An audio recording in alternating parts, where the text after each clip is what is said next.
सुबह का वक्त आसमान पर नीले उदय रंग की घटाएं झूम रही थीं। वादियों में बादल धुनकी हुई रुई के गालों की मानिंद उतर रहे थे। यह मंजर इतना दिलकश था कि हमारी नज़रें उस पर से हटती ही न थीं और हम इसमें खो से गए। यह ख्वाबनाक नज़ारा जैस्पर नेशनल पार्क के कई खूबसूरत मनाजिर में से एक है। आइए अब आपको वेस्टर्न कनाडा के खूबसूरत मनाजिर की सैर करवाते हैं। सबसे पहले जैस्पर नेशनल पार्क के कुदरती अजायब और सकाफती ख़ज़ाइन।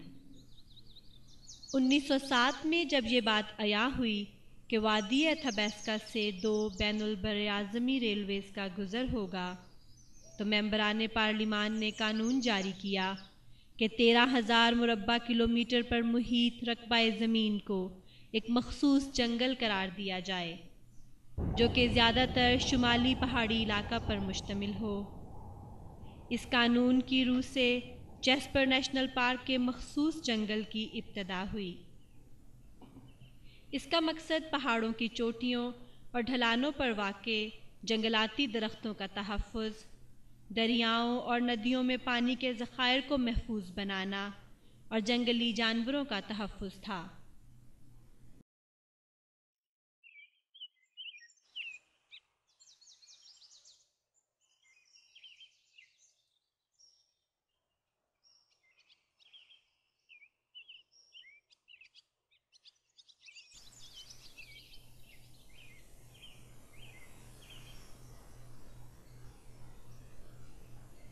ये लॉज तो खूबसूरत लेक्स के दरमियान में वाक़े है।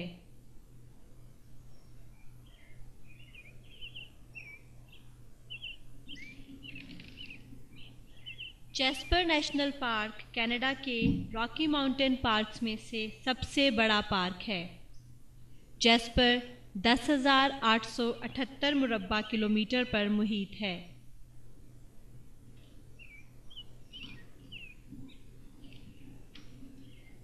ये पार्क रॉकीज़ की मशरकी ढलानों पर वाक़े खूबसूरत वादियों, चटियल पहाड़ों, ग्लेशियर्स, जंगलों, सब्ज़ाज़ारों और जोशीले दरियाओं का मजमुआ है।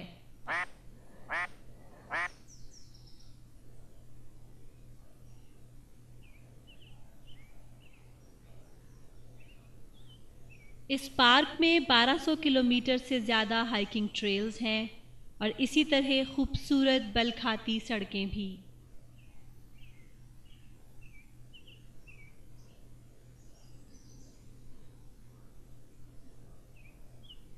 इस वसीह और ईज़ इलाके में बहुत से मकामात हैं जिनके बारे में बहुत सी कहानियाँ लिखी जाती हैं।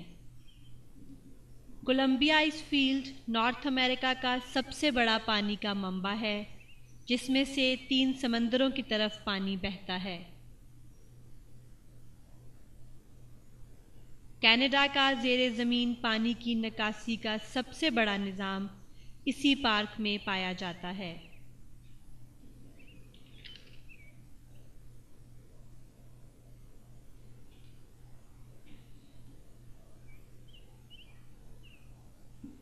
फेयरमाउंट होटल्स नॉर्थ अमेरिका की सबसे बड़ी होटल कंपनी है।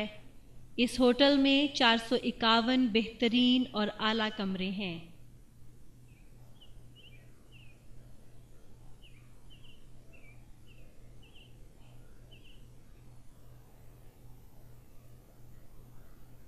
ये होटल अपने मेहमानों की तफरीह पर ख़ास तवज्जो देता है, जिनमें साइकिलिंग, बोटिंग, गोल्फ कोर्स, घुड़सवारी, टेनिस, स्केटिंग और स्कीइंग शामिल हैं।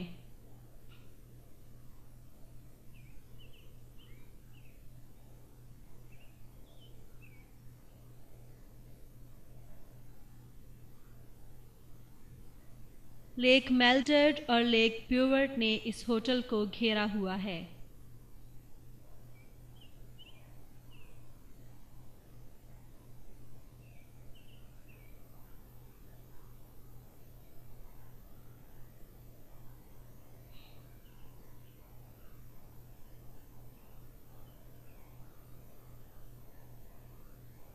इस होटल में बड़ी बड़ी कंपनियां अपनी मीटिंग्स अरेंज करती हैं।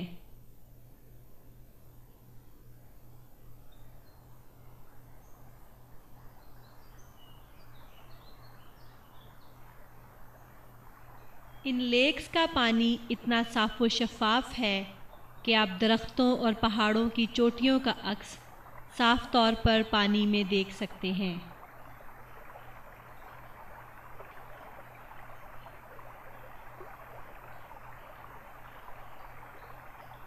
जैस्पर नेशनल पार्क खूबसूरत पहाड़ों की चोटियों और कीमती वादियों से भरा पड़ा है। यहाँ की सबसे ऊंची चोटी कोलंबिया 3782 मीटर ऊंची है और पार्क का सबसे नीचा मकाम सतह समंदर से 985 मीटर ऊंचा है।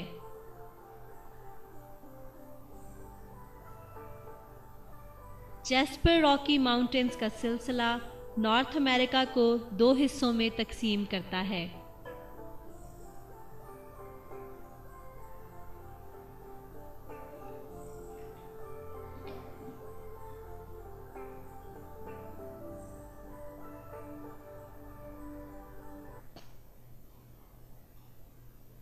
यहाँ जंगली जानवर एल्क, मूस, पहाड़ी बकरे, जंगली हिरन, भेड़ और कैरबू देखने के बहुत अच्छे मौके हैं। मुख्तलिफ किस्म के जंगली जानवर इस पार्क की खूबसूरती में इजाफा करते हैं, जो कि एक बहुत बड़ा महफूज शुदा ख़जाना है। वसीअ और अरीज़ जंगलाती सिलसिला कनाडा के चंद बाकी मानदा इलाकों में से एक है।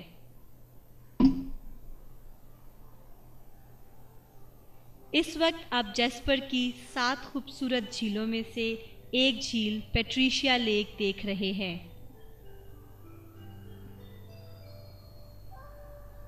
जैस्पर नेशनल पार्क 4 मुख्तलिफ पार्क्स पर मुश्तमिल है, जो कि जैस्पर, बैंफ, योहू और कूटनी पर मुश्तमिल है, और ब्रिटिश कोलंबिया के कुछ पार्क भी इसमें शामिल हैं।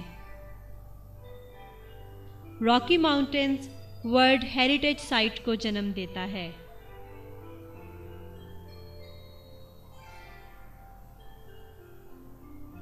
इस पार्क में मुख्तलिफ किस्म के जंगली जानवर, पौधे, दरिया, झीलें, बर्फानी तोदे और खूबसूरत पहाड़ इसकी लाफानियत का मूजिब हैं।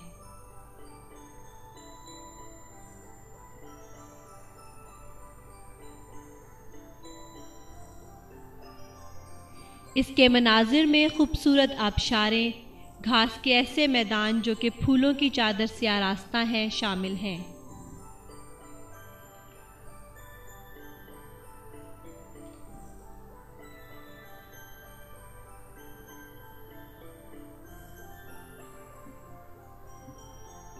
इस वसीअ और अरीज़ इलाके में बहुत से मकामात हैं जिनके बारे में बहुत सी कहानियाँ लिखी जाती हैं।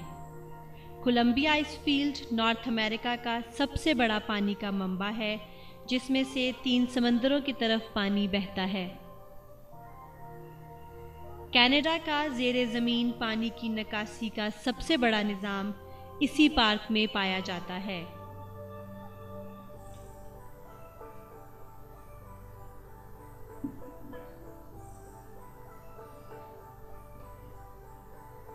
इस पार्क को देखने के लिए कम से कम 3 से 4 दिन का प्रोग्राम ज़रूर बनाएं।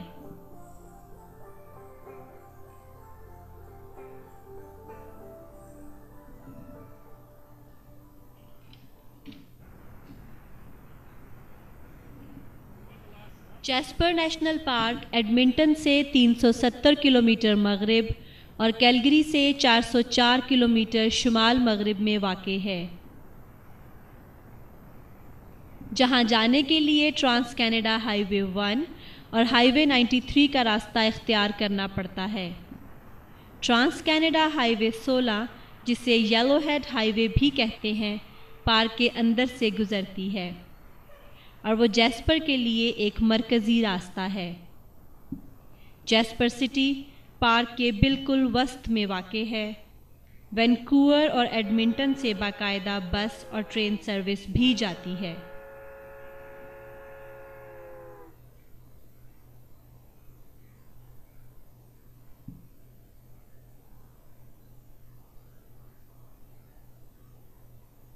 जैस्पर ट्रामवे कनाडा की सबसे लंबी और ऊंची ट्रामवे है।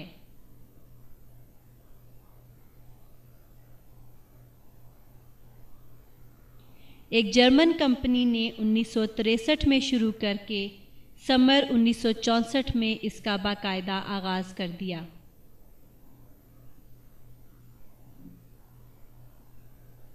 ये सतह समंदर से 1304 मीटर बुलंदी से शुरू होकर 2277 मीटर तक जाती है।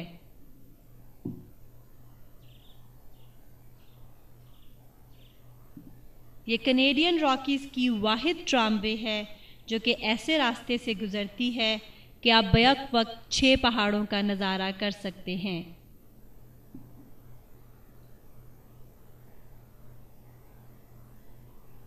इस वक्त जो आप मशीनरी देख रहे हैं ये इसी ट्रामवे को चलाने में काम आती है।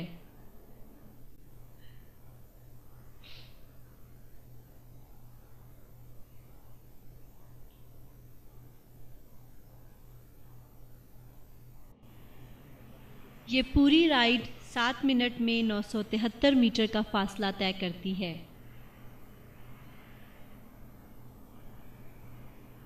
आइसफील्ड पार्कवे ट्रांस कनाडा हाईवे के ज़रिए जैस्पर को लेक लुइस और बैंफ से मिलाती है। जैस्पर की तमाम सड़कें पुख्ता है और तमाम शाहराहों के साथ लिंक हैं। आप अगर अपने सफ़र का लुत्फ़ दोबाला करना चाहते हैं तो आपको ज़्यादा वक्त दरकार है, क्योंकि सफ़र के दौरान वक्फा करने की सूरत में मौसम की ख़राबी की वजह से और ट्रैफ़िक के आहिस्ता होने की वजह से आपको रुकना पड़ सकता है। जैस्पर नेशनल पार्क में ज़्यादा से ज़्यादा रफ्तार 90 किलोमीटर फ़ी घंटा है।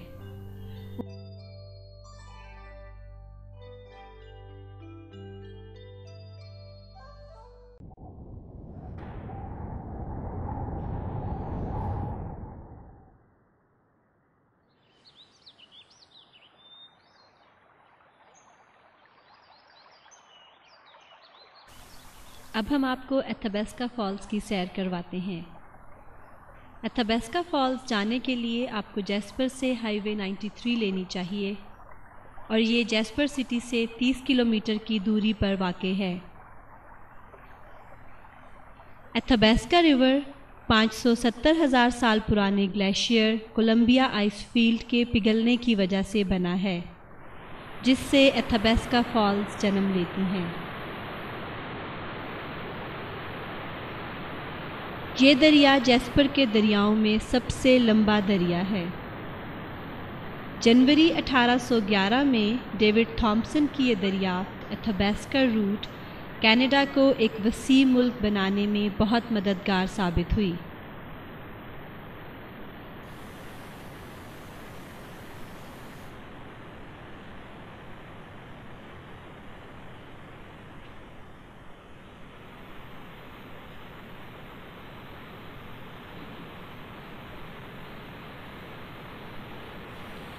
एथाबास्का ग्लेशियर का पानी जंगलों और पहाड़ों में से गुजरता हुआ आकर एक आबशार की शक्ल इख्तियार करता है, जिसे हम एथाबास्का फॉल्स कहते हैं।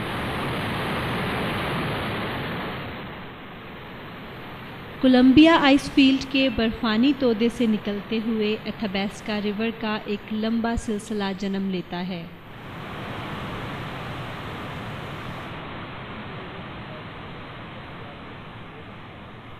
अब आप पानी को करीब से देखकर खुद ही उसकी ताकत का अंदाज़ा लगाएं।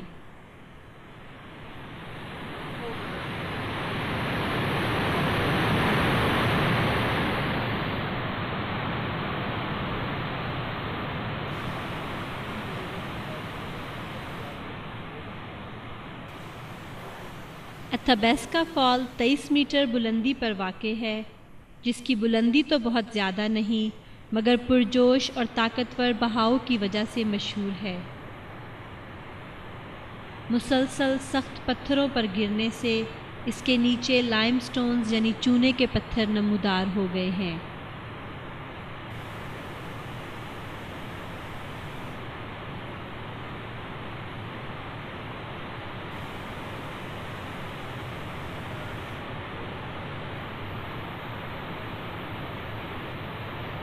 इस तेज़ रफ्तार पानी ने अपने बहाव से सख्त पहाड़ों को भी मात दे दी है और मुख्तलिफ शक्लों में तराश दिया है।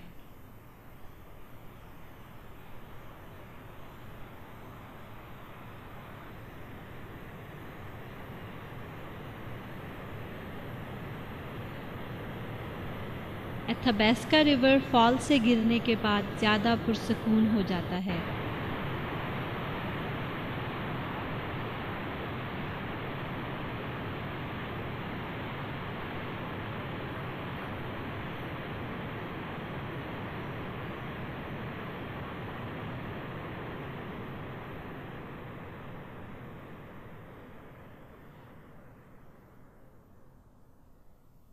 आबशार के बेहतरीन नज़ारे उसके मुख्तलिफ अतराफ़ से नज़र आते हैं। आबशार के दोनों तरफ पैदल चलने के लिए रास्ते बने हुए हैं, जहाँ से आप एथाबास्का रिवर करीब से देख सकते हैं। आप अपनी सेफ्टी के लिए अगर उन ट्रैक्स पर ही चलते रहेंगे तो बेहतर है, क्योंकि कई लोग इस वार्निंग को इग्नोर करके अपनी जान गंवा बैठे हैं।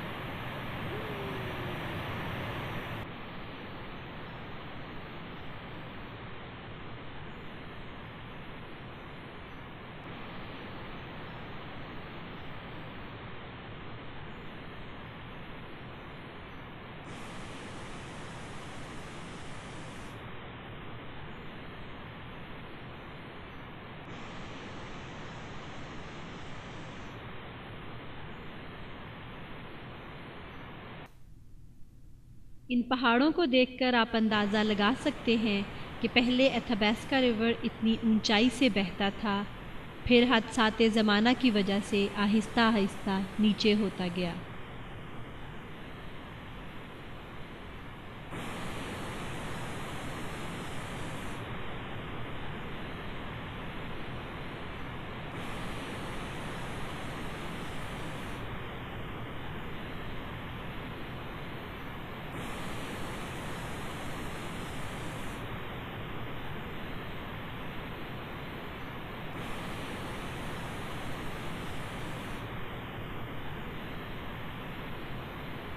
अल्बर्टा के हर बड़े शहर से आसानी के साथ आप बज़रिया सड़क और रेल एथाबास्का वैली पहुंच सकते हैं। यहाँ जगह जगह इन फॉल्स की हिस्ट्री लिखी हुई है। ये जगह जितनी खूबसूरत है उतनी ही ख़तरनाक भी, इसलिए आपकी अपनी सेफ्टी आपके अपने हाथों में है।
ये खूबसूरत आबशार हाईवे 1 पर वाक़ है, जो कि चिलीवैक से सिर्फ 16 किलोमीटर मशरिक में है।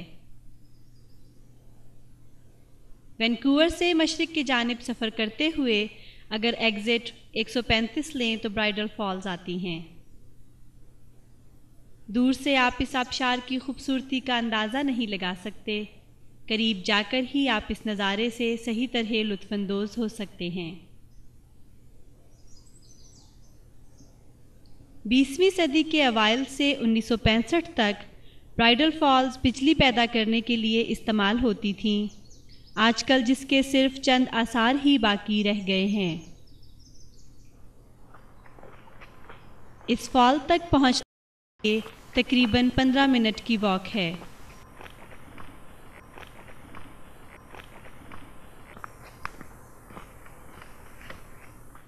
ये आबशार कनाडा की ऊंची आबशारों में छठे नंबर पर है। इसका नाम ब्राइडल फॉल्स इसलिए है क्योंकि ये बिल्कुल मगरबी दुल्हन के ड्रेस की तरह फैली हुई नज़र आती है। इस आबशार का पुरजोश पानी 122 मीटर की बुलंदी से गिरता हुआ ब्राइडल फॉल्स प्रोफेशनल पार्क की ज़मीन को छूता हुआ ब्राइडल नदी में जाकर गिरता है और आखिर में फ्रेज़र रिवर से जा मिलता है। फ्रेज़र रिवर 1300 किलोमीटर लंबा है।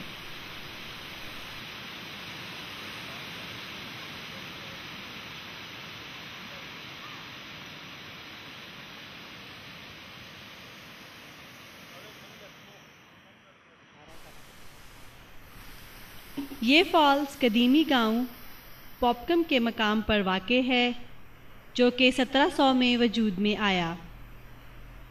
पॉपकम फर्स्ट नेशन के लफ्ज़ पफ बॉल से निकला है जिसके मानी ऐसे पौधे के हैं जो इस इलाके में कसरत से पाया जाता है।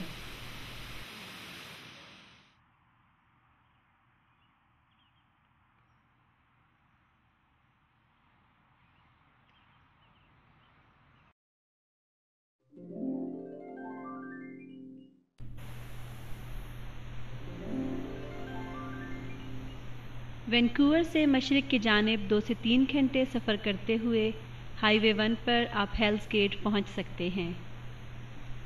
अब हम आपको बताते हैं कि हेल्स गेट को हेल्स गेट क्यों कहते हैं।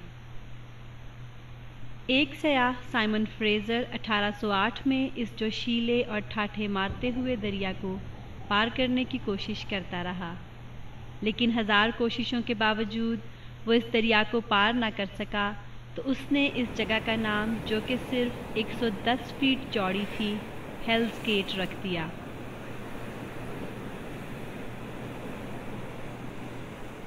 ये फ्रेज़र रिवर के सबसे तंग हिस्से पर वाक़े है। यहाँ एक ट्राम भी है जो कि स्विट्ज़रलैंड के इंजीनियर्स की ज़ेरे निगरानी 1969 से शुरू होकर 1971 में मुकम्मल हुई। 1 घंटे में ये ट्रैम या केबल कार कम से कम 450 लोगों को एक तरफ से दूसरी तरफ लेकर जाती है।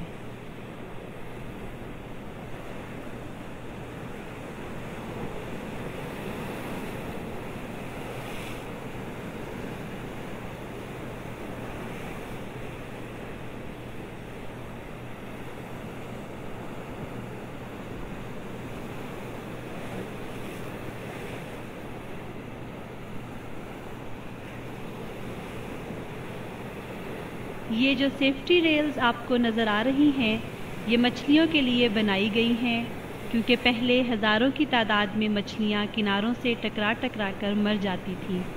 फिर हुकूमत ने मछलियों के तहफ़्फ़ुज़ के लिए ये सेफ्टी रेल्स बनाई।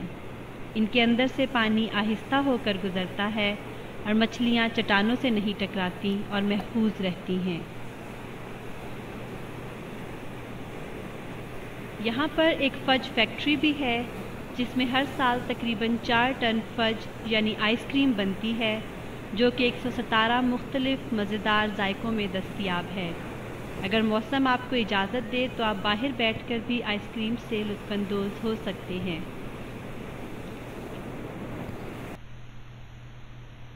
इस मकाम से हर मिनट में तकरीबन 200 मिलियन गैलन पानी गुज़रता है। हेल्स गेट से गुज़रने वाला पानी मशहूर ज़माना नियाग्रा फॉल्स के पानी से दुगना है।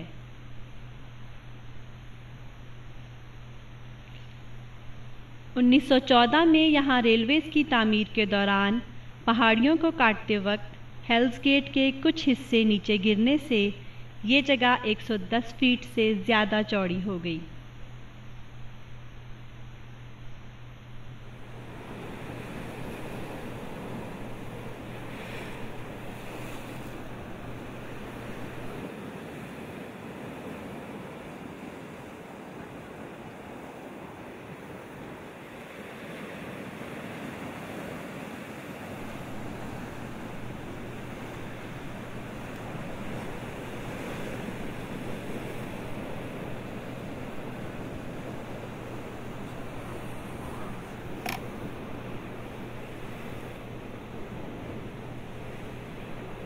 इस वक्त आप नीचे से ट्राम का नज़ारा कर रहे हैं।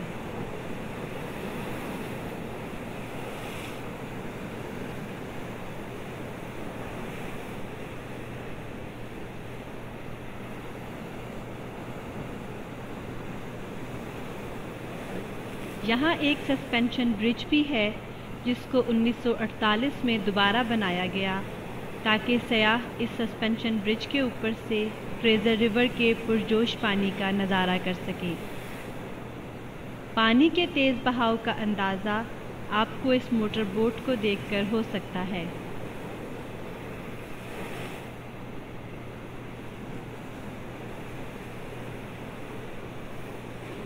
ये मोटर बोट बहाव के मुखालिफ जाने की कोशिश में नाकाम हो रही है।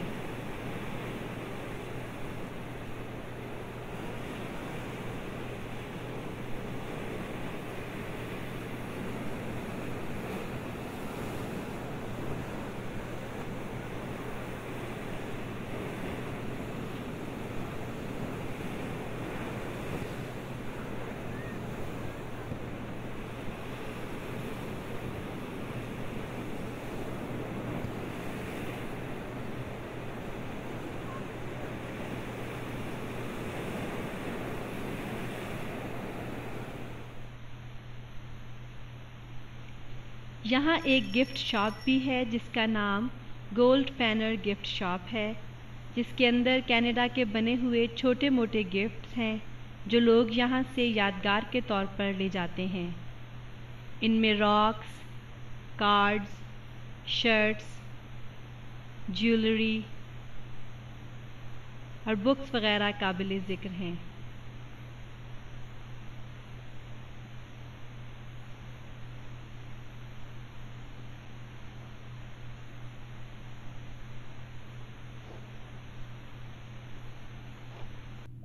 ये सालमन मछलियाँ हैं जो आपको हेल्स गेट से खुदा हाफिज़ कहती हैं। उम्मीद है आपको आज का ट्रिप बहुत अच्छा लगा होगा।